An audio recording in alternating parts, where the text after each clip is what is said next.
नमस्कार, बाखबर में आपका स्वागत है। मैं हूं राघवेंद्र सिंह। आज हम बात करेंगे केंद्रीय मंत्रिमंडल के विस्तार के बाद, माने पुनर्गठन के बाद जो विभागों का आज बंटवारा हुआ है उसको लेकर। असल में कल जब मंत्रिमंडल का गठन हुआ, शपथ समारोह के बाद 23 घंटे बीत चुके थे। लोगों को लग रहा था कि क्या घटक दलों में खींचतान है, और उसी के चलते ये बात भी हो रही थी कि अजीत पवार गुट नाराज़ है। किसी ने कहा कि केरल से जीते एकमात्र सुरेश गोप नाराज़ हैं, और बहुत सारी बातें थी। लेकिन 23.5 घंटे जब बीते तब सूचियां आना शुरू हो गई कि किसको क्या महकमा दिया। हमारा फोकस रहेगा मध्य प्रदेश पर कि किस तरह से मध्य प्रदेश के 5 मंत्रियों को क्या विभाग दिए गए, और उससे केंद्र सरकार में मध्य प्रदेश की क्या हैसियत है, और राज्य के नेताओं को राज्य के लिए देने के लिए कितनी सारी चीज़ें मिल गई हैं। इसी पर विस्तार से बात की। जो चर्चा में था वो ये कि पूर्व मुख्यमंत्री शिवराज सिंह चौहान को क्या महकमा मिलने वाला है। आमतौर से ये कयास लगाया जा रहा था कि उनको कृषि विभाग मिलेगा, और कृषि के साथ ग्रामीण विभाग उनको दे दिया गया है। उड्डयन मंत्री रहते सिविल एविएशन मंत्री सिंधिया जी के विभाग में तब्दीली की गई है। इसके साथ वरिष्ठ सांसद हमारे जो मध्य प्रदेश से जीत कर गए थे वीरेंद्र कुमार जी, उनको भी कैबिनेट का दर्जा दिया गया है। इसी पर हम विस्तार से बात करेंगे कि जो भाजपा के नेताओं के खास जो पद थे, जो विभाग थे, वो यथावत रखे गए हैं। खासतौर से राजनाथ सिंह का रक्षा मंत्रालय, अमित शाह का गृह विभाग, और उसके साथ हम बात करें तो एक तरह से बहुत ही दुनिया भर में चर्चित रहे विदेश मंत्री एस जयशंकर प्रसाद के पास विदेश मंत्रालय है। और बहुत बात होती कि वित्त मंत्रालय किसी और घटक के पास जा सकता है। वित्त मंत्रालय भी पिछली बार की तरह निर्मला सीतारमण के पास है। और ये जो सारी बातें हैं ये बताती है कि जो एनडीए की सरकार है उसमें बीजेपी पूरे कंट्रोल के साथ गाड़ी ड्राइव कर रही है। अभी तक की बात तो यही निकल कर आई है।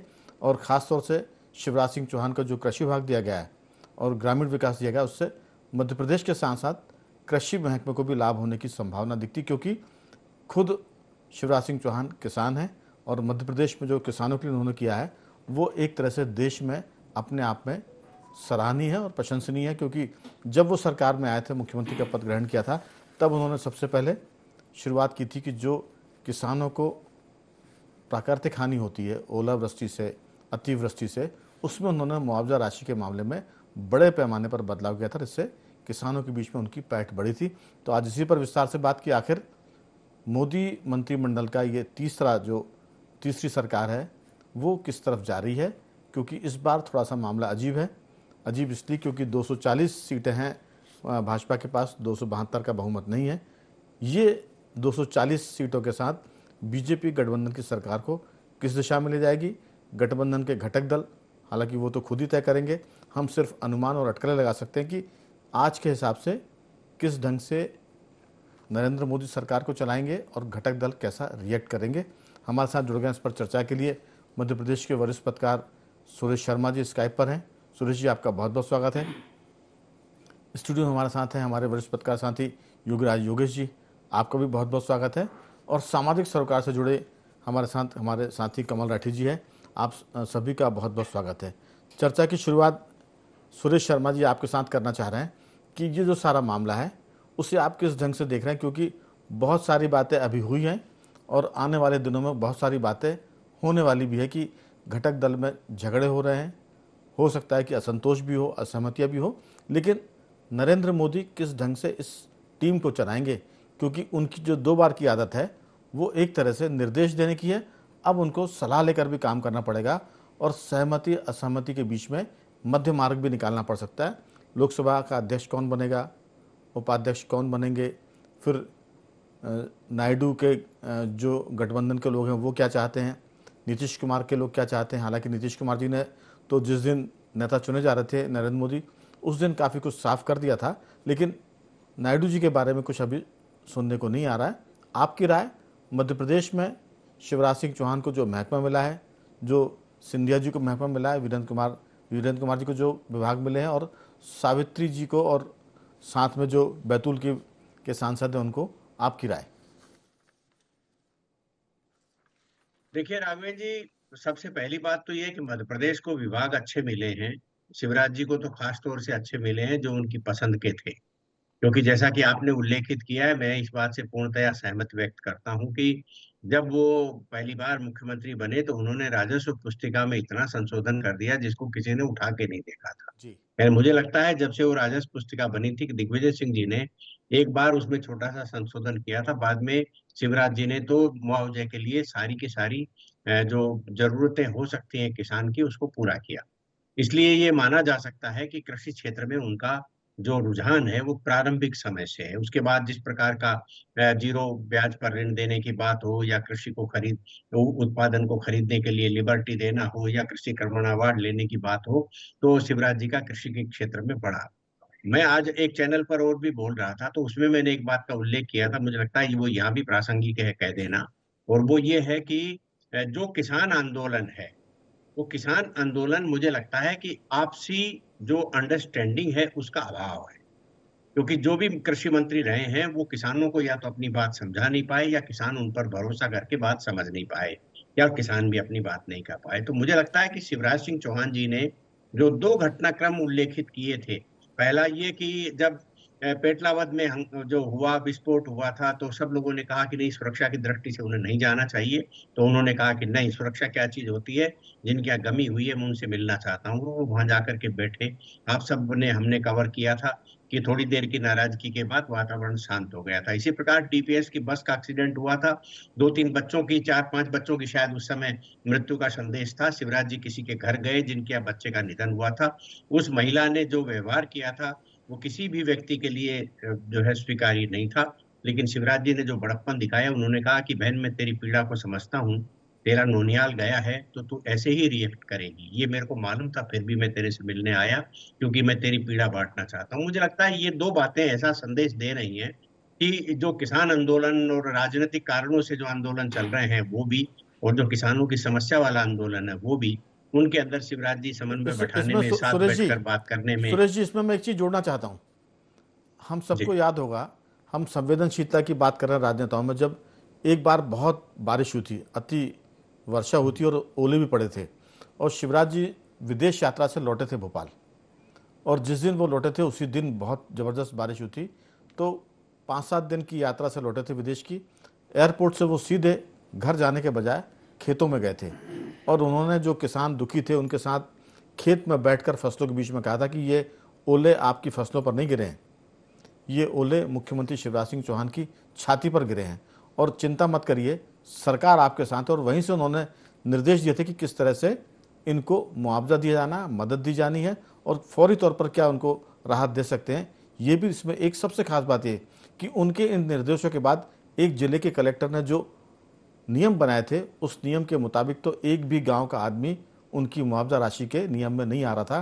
तत्काल शिवराज सिंह ने उस कलेक्टर को निर्देश दिए थे, और बाद में तुरंत फुरत में, यानी कुछ घंटों के भीतर सारे नियम बदलकर किसानों के पक्ष में वो नियम बने थे जिससे उनको मुआवजा मिल सके। तो जो संवेदनाओं की बात हम कर रहे हैं किसानों के लिए, वो संवेदनशील मंत्री के रूप में अगर शिवराज सिंह सफल रहे तो हमें लगता है कि कृषि का जो बिल अटक गया था एक बार, बाद में सरकार को उसको वापस भी लेना पड़ा, हो सकता है उसमें कोई मध्य मार्ग निकल कर कोई नया बिल आए और उसमें वो तमाम चीज़ें सम्मिलित हो जाएं, समाहित हो जाएं जो पहले के बिल में थी, और कुछ सुधार के साथ उस पर काम हो। एक इस तरह का भी हमको अनुमान लग रहा है, और हम उसको इस ढंग से आकलन कर पा रहे हैं शिवराज जी को कृषि विभाग मिलने पर। जी सुरेश जी। तो सही कहा आपने। मैं आपसे जो जो आपने कहा है सहमति व्यक्त करता हूँ, क्योंकि ये माना जा सकता है कि शिवराज जी कोई न कोई रास्ता निकाल लेंगे। कई बार क्या होता है कि जो समस्या होती है उस समस्या को सुनने और उसके प्रति जवाब देने का एक तरीका होता है। यदि आपने उसके अंदर तीखापन का जवाब दे दिया, या कहीं एक आध दो शब्द ऐसे लगा दिए, या उपयोग में कर लिए, प्रयोग में कर लिए, तो उसका किसान समुदाय, और जो मूलतः हरियाणा और पंजाब का जो किसान है, क्योंकि वहां जो है ईगो बहुत जल्दी जी। आ जाता है जी। सामने। तो उस ईगो को शांत करते हुए यदि मामले का प्रक्षेप किया जाए, जिसकी संभावना मैं मानता हूँ। दूसरा, इस समय दो बातें और आपने उल्लेखित की हैं, उनकी ओर भी मैं ध्यान दिलाना चाहता हूँ, और वो ये है कि जो सहयोगी दल है, सहयोगी दलों के द्वारा कोई भी विषय को प्रधानमंत्री के सामने या भाजपा अध्यक्ष या अन्य बड़े नेताओं के सामने रख करके उसका निराकरण कराना विवाद नहीं हो सकता। विवाद केवल दो बातों का होता है कि अपेक्षाओं से अधिक की मांग करना या अनवांटेड मांग करना, उससे विवाद का जन्म होता है। मैं महाराष्ट्र के बारे में एक उल्लेख करना चाहता हूं कि अभी हमने जो है प्रफुल्ल पटेल जी का वो बयान सुना दिन भर से कि मैं कैबिनेट मंत्री रह चुका हूं, इसलिए मैं राज्य मंत्री स्वतंत्र प्रभार नहीं हो सकता। आप ये देखिए, उसी महाराष्ट्र में जब जहां अजीत दादा पवार उप मुख्यमंत्री हैं, वहां मुख्यमंत्री उप मुख्यमंत्री बना हुआ है, जो 5 साल तक किसी राज्य का मुख्यमंत्री रहा हो भारतीय जनता पार्टी की ओर से, और जी। वो आज शिंदे जी के साथ उप मुख्यमंत्री हैं। तो इस प्रकार के उदाहरण कम से कम महाराष्ट्र की ओर से नहीं आना चाहिए, क्योंकि या तो फिर आप जो है इनको फडणवीस जी को मुख्यमंत्री बनाइए, फिर आप उप उप मुख्यमंत्री उसको क्यों बना दिए जब आप ऐसे ही सिद्धांतों को मानते हैं। तो मुझे ये लगता है कि ये कुछ तर्क ऐसे हैं। जहां तक नायडू जी का और बाकी अन्य सहयोगी दलों का प्रश्न है, तो जो चीज जिस तरह मंत्रिमंडल का गठन हुआ, ये सूची पहले से फाइनल की गई होगी, और जिस तरह से विभागों का बंटवारा हुआ, ये भी पहले से फाइनल की हो गई। सभी प्रमुख नेताओं के बीच में इसकी चर्चा होने के बाद विभागों का आवंटन हुआ होगा। निश्चित रूप से ये हम उन बातों की ओर ध्यान देने की या मीडिया को सुर्खियां जी। लेने का एक अलग विषय हो सकता है, नेताओं को चटकारे लेने का एक विषय हो सकता है। जैसे मैं उदाहरण के लिए बताऊं, संजय सिंह ने आज जो है ये कहा कि हम जो है लोकसभा अध्यक्ष के लिए चंद्रबाबू नायडू के कैंडिडेट का समर्थन करने को तैयार है।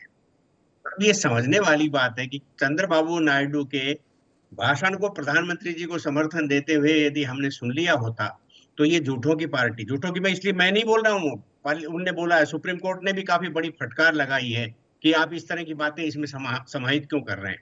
तो सुप्रीम कोर्ट ने जरूर ऐसा नहीं बोला कि झूठे हैं, लेकिन जो समीक्षा में आ रहा है वो ऐसा लगता है, बिल्कुल, क्योंकि ये तो केवल देखिए जो है सुरेश जी। भ्रम पैदा करना और मुझ- केवल, तो ये जो बातें चल रही हैं, इनसे मुझे नहीं लगता कि किसी भी प्रकार का कोई टकराहट है, बिल्कुल। कोई नाराजगी है या कोई विवाद है। लेकिन ठीक है, जब तक हम ऐसा नहीं बोलेंगे तो ना हम बिकेंगे ना हम चलेंगे। सुरेश जी, दरअसल इसमें थोड़े धीरज की ज़रूरत है। जो पार्टी सरकार में आई है और जो प्रतिपक्ष में है, सरकार में जो हैं उनके लिए मुझे लगता है कि 100 दिन देने की ज़रूरत है। हालांकि ये सरकार कोई नई नहीं है, तीसरी बार की सरकार है, लेकिन प्रतिपक्ष में जो लीडर हैं उनको भी थोड़ा सा सब्र करने की ज़रूरत है कि सरकार कुर्सी पर बैठ जाए, कामकाज करे। पहले दिन से अगर आप दूरबीन लेकर बात करेंगे और हवा में बात करेंगे तो फिर जो हम कई सालों से बात कर रहे हैं कि राजनेताओं की विश्वसनीयता घट रही है, और उसी के चलते हल्के फुल्के विषय उठाकर जब मैं योगी राज जी के पास आऊँगा, दरअसल हल्के फुल्के विषय और अगंभीर विषय पर जब बात होती है, अगर किसी प्रधानमंत्री के ये कहने पर कि उनकी पार्टी को बहुमत मिलेगा तो शेयर मार्केट ऊपर चला जाएगा, इस पूरे मामले में ये भी कहा गया कि एक बड़ा स्कैम हो गया। अगर हम सरकार गठन की बात करें तो ये कहा जा रहा है कि भाजपा के गठबंधन में फूट है, तो फूट है तो सामने आएगी, इतनी जल्दी क्यों है? अगर आप जल्दबाजी करेंगे तो मुझे लगता है कि कोई भी चीज़, अभी तो बहू आई है, कामकाज संभालेगी, उसके पहले से ही पड़ोसियों ने बोलना शुरू कर दिया कि इसके तो ऐसे लक्षण है, इसके तो वैसे लक्षण है। तो हमें लगता है कि भले सरकार पुरानी, लेकिन गठन तो उसका तीसरी बार हुआ है, तो इस पर विस्तार से लोग बात करेंगे, लेकिन थोड़ा वक्त देना चाहिए, थोड़ा सब्र करना चाहिए सरकार की तरफ से भी और प्रतिपक्ष की तरफ से भी, क्योंकि देश सबको देख रहा है, सरकार को भी देख रहा है और प्रतिपक्ष को भी देख रहा है। जो जल्दबाजी करेगा उसके बारे में फिर अगंभीर टिप्पणियां भी होंगी। आपकी राय योगीराज जी? इस चर्चा के शुरू में मैंने बहुत कुछ कहा था, एक दो वाक्य और जोड़ूंगा कि अभी एक घटना हुई थी कल जम्मू कश्मीर में, एक बस पर आतंकी हमला हुआ था, 10 लोगों की मौत हो गई थी। आतंकी हमले पर किसी किस्म की राजनीति नहीं होना चाहिए, लेकिन प्रतिपक्ष के नेताओं ने इसको भी, कल सरकार का गठन हुआ है और आज ये कहना शुरू कर दिया कि देश में आतंकवाद कम नहीं हुआ है। तो आपके हर एक्ट को जनता देख रही है, मीडिया देख रहा है। आप ज़रूर बांटने की मीडिया कोई कांग्रेस के पक्ष में और एक मीडिया भाजपा के पक्ष में, लेकिन जो तटस्थ मीडिया है वो दोनों की चालान काटेगा, दोनों की गड़बड़ियों पर बात करेगा। हमारी कोशिश है कि हम तटस्थ मीडिया की तरह बात करें, इसमें जो भी गड़बड़ी करेगा उसके हम कान भले न पकड़े, लेकिन उसकी ज़ुबान को थोड़ा सा लगाम देने की बात हो, इस पर हम जरूर चर्चा करेंगे। आपकी राय? कल से आज तक 24 घंटे बीत चुके हैं, सरकार का गठन हो गया, अब विभाग भी बढ़ गए और सरकार अब मुझे लगता है कि कामकाज को पटरी पर दौड़ाएगी। ऐसी जो प्रधानमंत्री नरेंद्र मोदी ने चुनाव के पहले कहा था, 100 दिन का उनका रोड मैप भी है।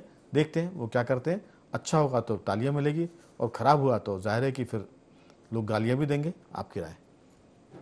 देखिए, प्रधानमंत्री ने अपनी पहली स्पीच में ये क्लियर कर दिया था कि मैंने जो जनता से कमिटमेंट किया है वो मैं पूरा करूंगा। अब इसकी ये एक ही लाइन में सब कुछ मैसेज था, जबकि ना उस समय कोई मंत्रियों का बंटवारा हुआ था, ना मंत्रिमंडल गठन की कोई बात थी। लेकिन जैसे उनको नेता चुना गया था तब उन्होंने ये बात कही थी। मतलब स्पष्ट उनका संकेत था, हमारा एजेंडा क्या है, हमारी दिशा क्या है, हमारी योजना क्या है। उस समय नायडू वहीं बैठे थे और नीतीश कुमार भी वहीं बैठे थे। तो प्रधानमंत्री ऐसी कार्यशैली उन्होंने डेवलप की है और ऐसी उन्होंने अपनी एक इमेज बनाई है कि वो जो ठान लेते हैं वो करके दिखाते हैं, और नेशन फर्स्ट उनकी पॉलिसी में का सबसे प्रमुख हिस्सा है। देश के लिए जो ज़रूरी होगा वो बिल्कुल करेंगे, उसके लिए चाहे भले ही सहयोगी दल कितना भी कुछ कर लें तो वो उससे परे नहीं हटेंगे। और मुझे ऐसा लगता है कि चाहे विपक्षी सहयोगी दलों की जो बार बार बात कर रहे हैं लोग बाग, नायडू को लेकर और नीतीश कुमार को लेकर, ये सब हमको समझना पड़ेगा। ये आप भी ये कहते आए पहले से ही कि ये प्री पोल अलायंस है। बीजेपी का एजेंडा सबको पता था, इनको भी पता था कि बीजेपी किस एजेंडे पर काम करती है, तब भी इन्होंने समर्थन दिया। इसका मतलब आपको सब पता है बीजेपी कहाँ जाएगी।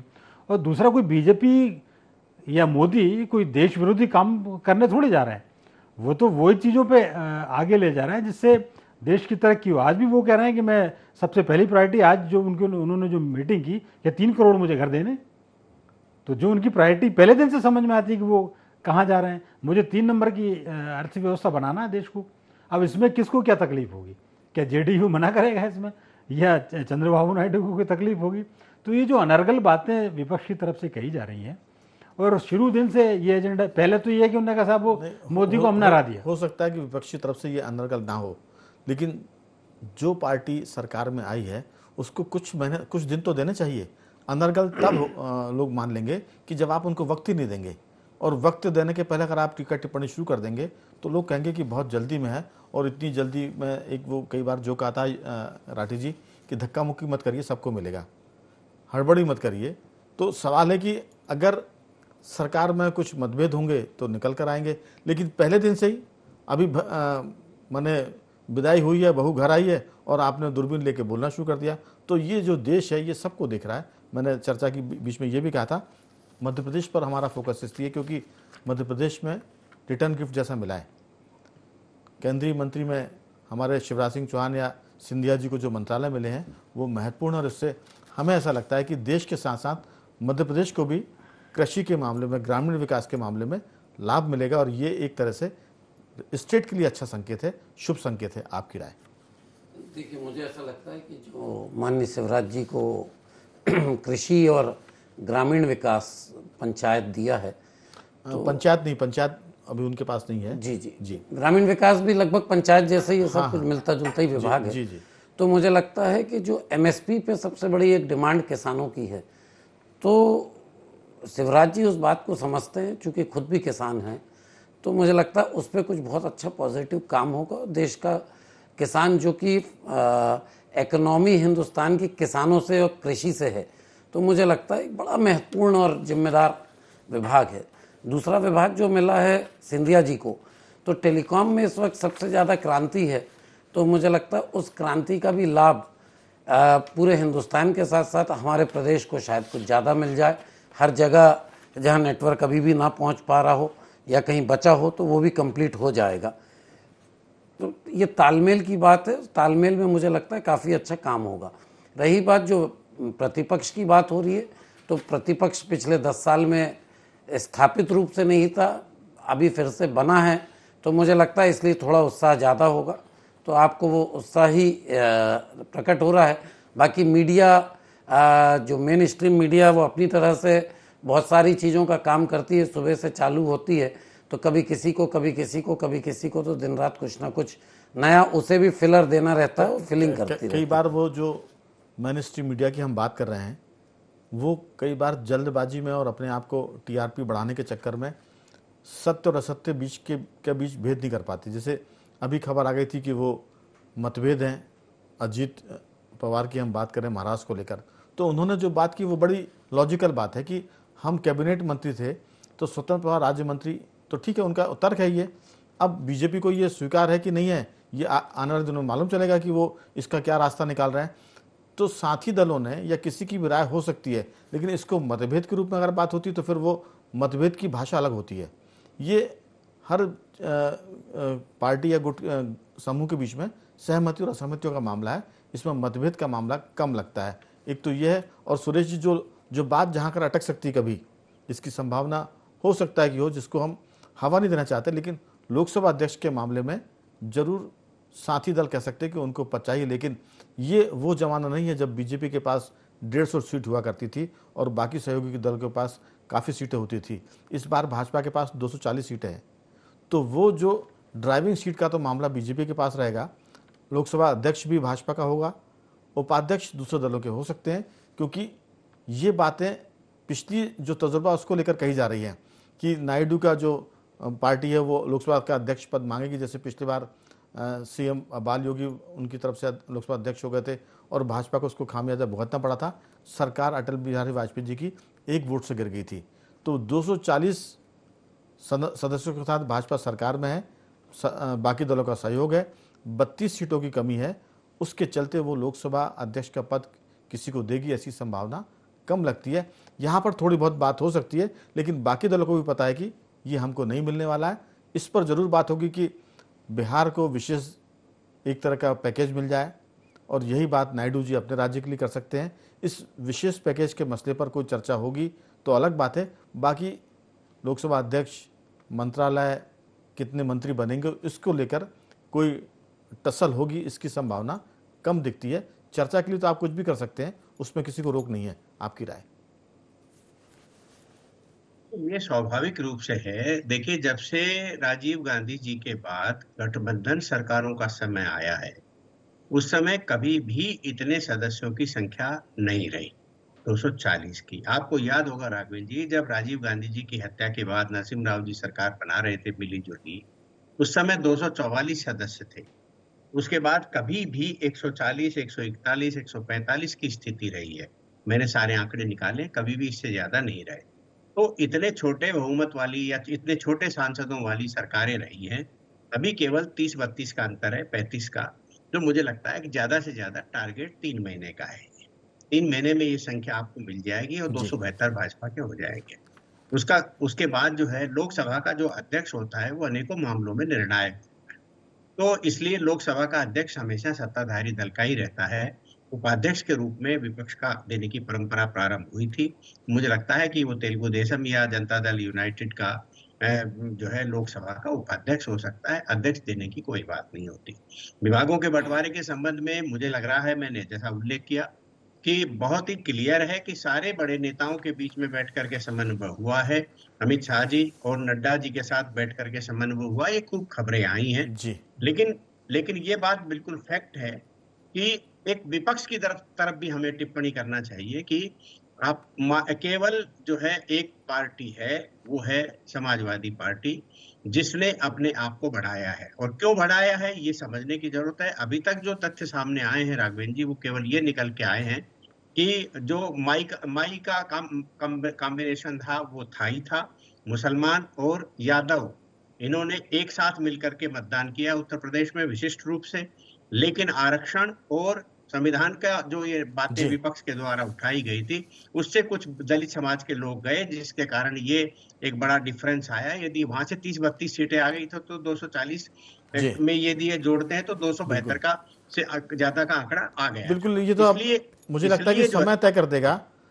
हम सिर्फ इस पर जा रहे थे जो आपने विस्तार से सब बता दिया, पहले दौर की बातचीत में भी और दूसरे दौर की बातचीत में।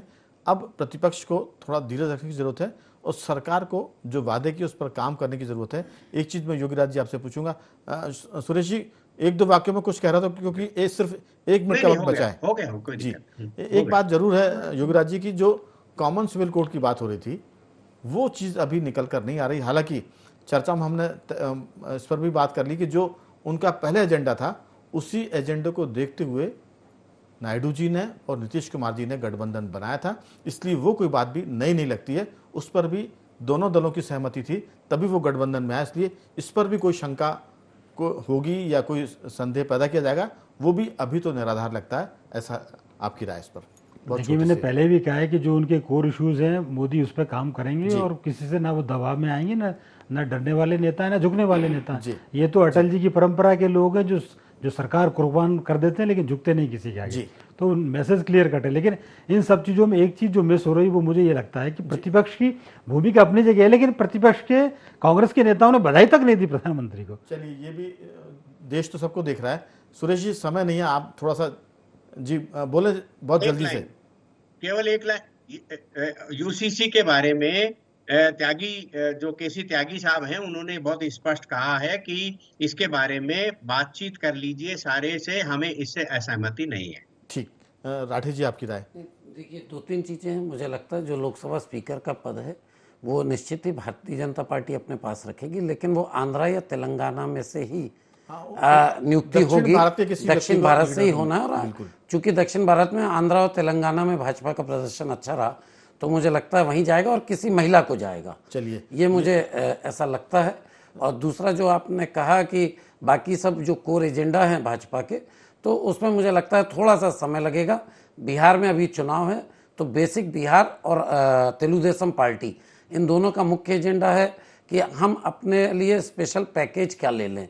तो अभी मेन एजेंडा जो है स्पेशल पैकेज का है। इसी पर हमने कहा था कि सिर्फ 2 राज्यों में विशेष पैकेज पर कोई बात हो सकती है, बाकी जो सारे इशू हैं चुनाव के पहले वाले वो सारे दलों को स्वीकार थे, तभी सब एक प्लेटफॉर्म पर आए थे। उम्मीद करते हैं कि देश ठीक चलेगा, सरकारें ठीक चलेंगी और प्रतिपक्ष भी अपनी भूमिका को पहले से ज़्यादा सकारात्मक करेगा और सब मिलकर देश को मजबूत बनाएंगे। ऐसी उम्मीद हमें भी है और करनी भी चाहिए। मैं तीनों मेहमानों का धन्यवाद करता हूं। सुरेश जी आपका साधुवाद, योगीराज जी आपका और राठी जी आपका बहुत बहुत धन्यवाद कि आपने आज इस चर्चा में हिस्सा लिया। तो बाखबर में आज सिर्फ इतना ही। बने रहिए हमारे साथ और देखते रहिए IND24।